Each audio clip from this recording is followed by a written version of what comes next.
MLA ആയ VS-നെ cabinet റാങ്കോടെ ഭരണപരിഷ്കരണ commission അധ്യക്ഷനാക്കിയാൽ ഇരട്ട പദവി പ്രശ്നമുണ്ടാകുമെന്നും ഇത് ഒഴിവാക്കാനായി നിയമ ഭേദഗതി കൊണ്ടുവരണമെന്നുമായിരുന്നു ചീഫ് സെക്രട്ടറി നൽകിയ ശുപാർശ. ഈ ശുപാർശ ഇന്നത്തെ മന്ത്രിസഭായോഗം അംഗീകരിച്ചു. നിയമ ഭേദഗതിക്കുള്ള കരട് ബില്ലിന് മന്ത്രിസഭായോഗം അംഗീകാരം നൽകുകയും ചെയ്തു.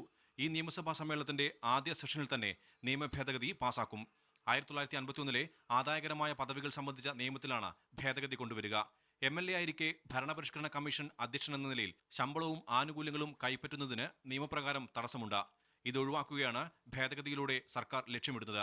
കമ്മീഷന്റെ ഘടന സംബന്ധിച്ച് പിന്നീട് തീരുമാനമെടുക്കും. തീരുമാനത്തെക്കുറിച്ച് VS-ന്റെ പ്രതികരണം ഇങ്ങനെ: ഞാൻ പഠിക്കട്ടെ. ഇതുപോലെ ഒരു വാർത്ത ഞാൻ പത്രങ്ങളിലും വായിച്ചു. ആ വാർത്ത നിങ്ങളിപ്പം എന്നോട് പറയുകയാണ്. എല്ലാം ഞാൻ വിശദമായി പഠിച്ചിട്ട് എന്തെങ്കിലും പറയേണ്ടതുണ്ടെങ്കിൽ അപ്പം പറയാം. സംസ്ഥാനത്തെ 4ാമത്തെ ഭരണപരിഷ്കരണ കമ്മീഷനാണ് VS-ന്റെ അധ്യക്ഷതയിൽ രൂപീകരിക്കുക. 1957 അന്നത്തെ മുഖ്യമന്ത്രി EMS ഭരണപരിഷ്കരണ കമ്മീഷൻ അധ്യക്ഷനായിരുന്നു. 1965 MK വെള്ളോടിയും 1997 മുഖ്യമന്ത്രി EK നായനാരും ഭരണപരിഷ്കരണ കമ്മീഷൻ അധ്യക്ഷനായിരുന്നു. K. സജീഷ്, മീഡിയ 1, തിരുവനന്തപുരം.